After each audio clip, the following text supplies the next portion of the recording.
Primate and said you didn't like it because it was predictable and campy, I would argue, what did you expect to get out of Murderous George? Primate follows one of those families who are convinced that they're special enough to have a wild animal as a pet and that everything will be fine. Our guy Ben, of course, immediately starts acting strange and a bloody mess of horror ensues. The thing I loved about Primate is that it didn't try to pretend it was something that it wasn't. It's giving creature feature, it's giving screaming at your screen saying, "Don't go in there!" only for the cast to ignore your pleas.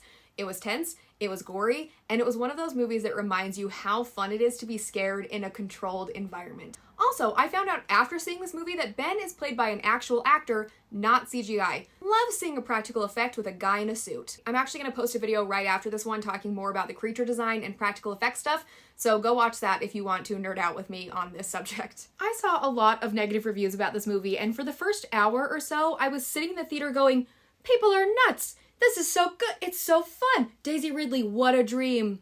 And I won't spoil it, but there were a couple of events that happened in We Bury the Dead that just kind of like made me womp womp. And I think I landed on giving this movie a solid 3 out of 5, which might be a little generous. I really did like a lot of the elements in this movie. We Bury the Dead follows Daisy Ridley's character Ava as she goes to a quarantine zone after a catastrophic military accident kills hundreds of thousands of people. But some of these people are coming back from the dead days, sometimes weeks later. We have some classic zombie apocalypse vibes with a few updated twists that I really did enjoy. Daisy Ridley gives a great performance. I want to see her in more horror movies, and all around the acting was good. I liked the sound design, the music was good, grief metaphors, spooky monsters. What this movie does well, it does really, really well.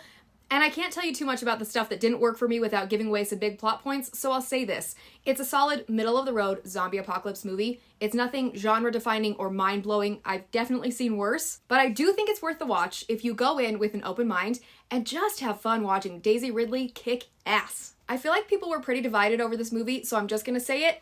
I'm a Begonia stan. I feel like this movie was maybe a little bit overlooked for us horror lovers. It was mainly marketed as a thriller, which it is, but there are also some horror elements that come through and punch you in the face in a way that I really loved. One thing I will say about this movie, if you haven't seen it yet, don't look too much into it, don't spoil it for yourself, just go watch it. Begonia stars Emma Stone in one of my favorite roles she's ever played. She's intense and incredible, and I just adore her. There is something about the way that she delivers certain lines in this movie that give me Sarah Paulson vibes, which is obviously a huge compliment. Emma Stone plays Michelle Fuller, a CEO of a company who is kidnapped by 2 cousins, Teddy and Dawn, because Teddy has fully convinced himself that she is an alien. Jesse Plemons and Aidan Delbus also give amazing performances in this movie, and it just had my mind twisted into knots for days. I have not stopped thinking about it. If you didn't watch this one last year, watch it. If you like survival horror / thriller movies, you might like River Wild from 2023. Michaela from Max Movie Shack recently talked about River Wild in a list of survival films that no one ever talks about, and I cannot believe this movie doesn't get more love. River Wild is not an exact remake, but it's a reimagined version of The River Wild from 1994. River Wild 2023 stars Leighton Meester, Adam Brody, and Taran Killam. Taran Killam's character Gray works for a river rafting company as a tour guide, and Leighton Meester is his sister Joey. She joins Gray, 2 tourists, and Gray's childhood friend Trevor on a rafting trip that goes sideways almost immediately. There's family drama, there's dangerous rapids, it's tense, and the acting is solid. I liked this movie a lot. It's listed as an adventure thriller, but I would say it definitely dips a toe into the horror genre as well. Have you seen this movie? And if you have, did you like it? And what other survival horror movies do you love? I didn't say it was good, I said that I liked it. Stay Alive from 2006 is perfectly horrible in the best way. I love an early 2000s teen slasher. Most enjoyable, Sophia Bush is there, giving goth. Her character's name is October.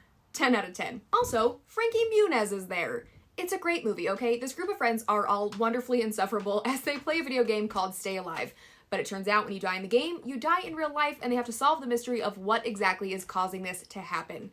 Again, I didn't say it was good, I just said that I liked it. The graphics are ridiculous, and I just had a great time watching this whole movie. It's a wonderfully nostalgic, millennial teen masterpiece. Okay, I know everyone and their dog is talking about 28 Years Later, The Bone Temple, but let's continue talking about it. I actually really enjoyed a lot of pieces of this movie. Jack O'Connell is a total maniac as Jimmy Crystal. He is shaping up to be one of my favorite villain actors ever. It was about halfway through The Bone Temple that it finally hit me, and I turned to my husband like, oh my god, it's Remick! The world of Sinners and the world of 28 Years Later live in very different dimensions in my brain. Anyways, The The Bone Temple sheds a light on the Teletubby ninjas we met in the first 28 Years Later, as well as giving us a deeper look at the rage virus that's been plaguing humanity for the whole franchise. I kind of feel like I need to watch it one more time because it wasn't what I expected, and my immediate thought was I don't know if that worked for me. But now talking about it and thinking about it the last few days, I'm like, it's actually really refreshing to see a franchise take a different turn and not just flesh out the same plot over and over. Also, Ralph Fiennes, what a dream! I can't help but adore his character. I still think 28 Years Later worked more for me overall, but The Bone Temple holds its own, and I can see a lot of people saying that this worked better for them than the first 28 Years Later. What did you think? Where does this fall in your 28 Days franchise ranking? Like I said, the more I think about it, the more I love it, and I also really appreciate how much of it was done practically with special effects, makeup artists, all of the things. We love to see that in a film. I will say, and maybe this is a boring take, I missed the zombie parts of it. I like when my zombie movies are zombie movies, and I know they're not zombies, they're infected people, bleh. Anytime a thing that's about zombies starts to shift more into the human elements, it takes me a minute to get my footing, and then I'm like, okay, let me fall in love with these characters, let me despise these characters, tell me more about the world, you know what I mean? So I'm in the middle. I don't think I liked it more than 28 Years Later, but I definitely think it's a good follow-up, and I hope that we get the part 3 that we've been promised. If horror rom-coms are your thing, you might like F, Marry, Kill. Starring the always lovely Lucy Hale, F, Marry, Kill has a little bit of everything.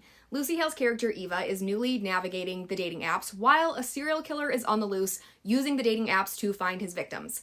Ava starts to suspect that one of the guys she's dating could be the swipe right killer, and hilarity and horror ensues. This movie really captures the horrors of dating and meeting new people in your 30s, and it's a really fun watch. I feel like you could do a double feature of F, Marry, Kill and Heart Eyes for the best horror galentine night in. I love it. What's worse than a haunted house with a benevolent spirit that's trying to get ya? I will tell you, an underwater haunted house with a benevolent spirit that's trying to get ya. The Deep House is a French indie film that had my stomach in knots. Also, while it was made by a French film company, they mainly speak English with a little bit of French to English subtitles if that's something you're worried about. The Deep House follows an aspiring YouTuber named Ben who is trying to make it big in the world of urban exploration. His girlfriend Tina reluctantly joins him as he dives down to a perfectly preserved house that sits at the bottom of a lake where they discover a haunting, chilling secret. The concept for this movie and the setting and the set, along with how it's filmed, is 10 out of 10 fantastic. What unfortunately holds it back just a little bit is some of the dialogue is a little clunky in parts, and you want to punch Ben in the face sometimes, but I think you're supposed to want to punch Ben in the face sometimes. I also saw a lot of people on Letterboxd talking about, the influencer speak. That's the whole point, is that, this guy is insufferable and is like, it's gonna be fine, and the girlfriend says, I don't want to go in there, and he's like, it's for the views! Anyways, like I said, as someone who is terrified of large bodies of water, and more importantly, what lurks in the depths of those waters, this movie had me on the edge of my seat. At points I had to remind myself, hey self, breathe, you're not underwater. You're on your couch in your jammies. I am so glad Michaela from Max Movie Shack put this movie on my radar because based on the Letterboxd reviews, this movie does not get the love it deserves. This movie is creative and original and was filmed 100% practically, which is insane for a movie that spends almost an entire hour underwater. I think I might have to do a follow-up deep dive. Har. A follow-up full depth. Nope, there's not a way to say this without it sounding like a water pun. I'm gonna look into it and tell you about how they made this movie because mind-boggling. Whether or not you love the dialogue and the way that the movie turns out, you can't go without saying, wow, what a stunning display of creativity and hard work on the part of the creative team because they had to build a house, put it underwater, and then do all of this practically. Even, I don't want to spoil anything. Go watch the movie and then come back to me and we'll go into spoilers and we'll talk about how they created this beautiful movie, okay? It's very good, it's very stressful, and if you're scared of water, test your limits with this one.